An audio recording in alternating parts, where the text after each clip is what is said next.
I think everything has to do with streaming. I think everything comes from music is free with the invention of iTunes, and even though you do pay for iTunes, but at the end of the day, you don't pay as much. And it's easy to get things free now, basically with an iPhone, I should say.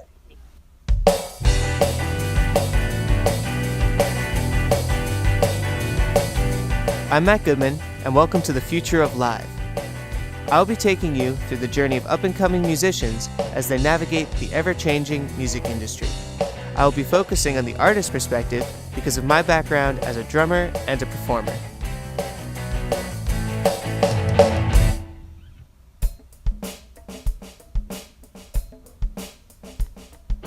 The music industry has seen many major changes that impact how we experience music and how artists most effectively promote their work.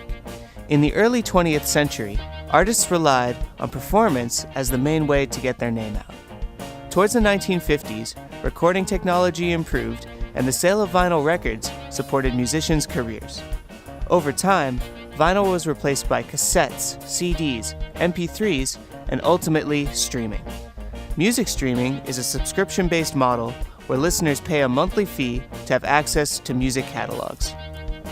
Streaming opened up a lot of doors for musicians to easily create and upload their music, but it came at the cost of recording-based revenue. For this reason, the music industry has shifted back to live. Artists now use recordings to sell concert tickets and tour for months on end just to make a living. Through my research, I found that the biggest struggle for up-and-coming musicians was the cost of touring, more specifically, travel and accommodations. I began to look more closely at music experiences to find what makes them so incredible for both performers and the crowd. I call the end goal live but not in person, where musicians are able to avoid the logistical costs of touring while still getting the promotional value of performing. Across all genres, I found that the most important part of performance for the crowd was call and response, or the adaptive relationship between performer and audience. For a musician, the most important parts were networking and collaboration. All right, this one goes out to Yuri.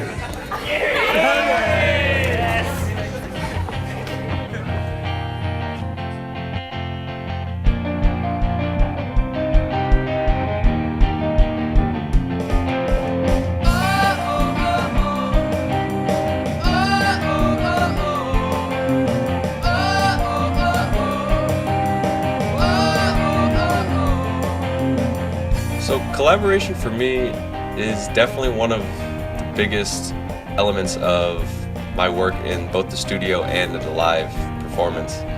Because I come from a background of playing in acoustic rock bands, and that's all about what you and your friends can bring to a show together and the energy you guys bank off one another. Playing in a band is a lot more fun, by far. Recording with a band is more fun, and playing live with a band is much more fun because you're feeding off of each other. Usually sounds cooler from on stage. Even though I may make electronic music now, we still play with a guitar player and a rapper, and I usually use a drum set or a sampler. Collaborating completely changes your sound.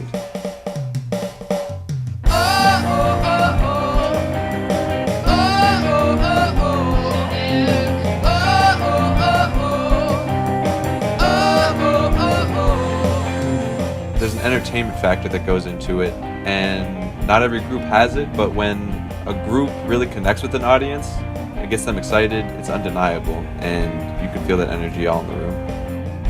It's super fun because, I mean, it's just so much better than performing on your own, because it's like, I mean, you know, you can expect something, but like, you really never know what's gonna happen, you know, like, it's a lot more spontaneous than just like doing something on your own. Whoever you're working with is an influence on your style and your genre, whether that may be a singer-songwriter or a rapper. The way you work with one another and bounce ideas off each other is one of the biggest influences in your sound, no matter what you do.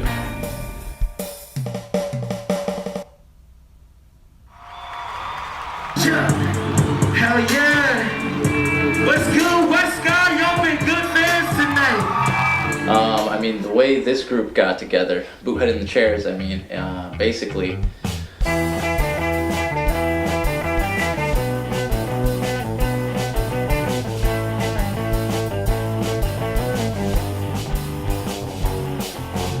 I heard about this gig through my friend Matt Goodman, who after Rock Ensemble was like, hey, we need another act for this show that I'm organizing. You know, can you fill like a 30-minute slot? And I was like, yeah, I could probably get a group together by then. I mean, that's like, we have, I don't know what, like 2 weeks, 3 weeks? We didn't play any originals at this show, but we're working on originals now. So playing at the Westcott was really cool. I've never played there before. Apparently it's a converted movie theater, and it was a lot bigger than I thought it would be. My favorite moment was when the rapper Joe went on. He had like a really high energy that got the whole crowd really moving, and he was like really inviting, and he actually like spoke to us. One of the most important things is the person's stage presence, because if you have like someone who just doesn't cut sauce, the whole performance is trashed. The goal of the concert at the Westcott Theater was to see how performers interact with crowds and how different aspects of a concert impact the experience from both sides. Kyle Micho is a singer-songwriter. Cosmatic is a three-piece alternative rock band. Boothead and the Chairs play classic rock. Bike Lanes on Euclid is an indie rock band with influences from new wave and punk. Joe Morgan is a rapper and singer who plays hip-hop and R&B. And Lone Wolf is a DJ specializing in EDM and trap. I learned that stage presence, high volume, and crowd engagement impacted how close the audience got to the performer. Genres that more closely aligned to these elements, like rock, hip-hop, and trap, had more dynamic crowd reactions than those like folk, which rely more on intimacy. HoloGig is a platform that connects musicians from remote locations to play concerts together via virtual reality. The performance is then broadcast to a live audience at a concert venue. The main goal of this platform is to help musicians expand their network and promote their music in new areas without the costly problems of touring.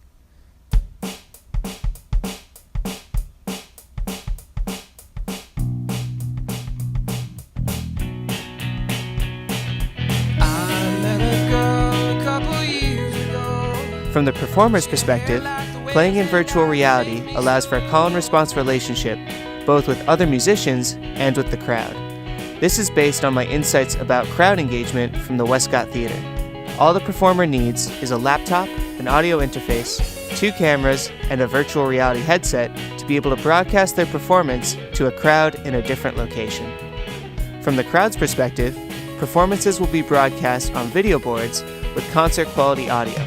The show will also be accompanied by genre-specific animations that are triggered by speed or tempo of the music and variations in audio frequency. The main benefits of this solution for the performer are a chance to meet new musicians and the chance to play for crowds without having to travel.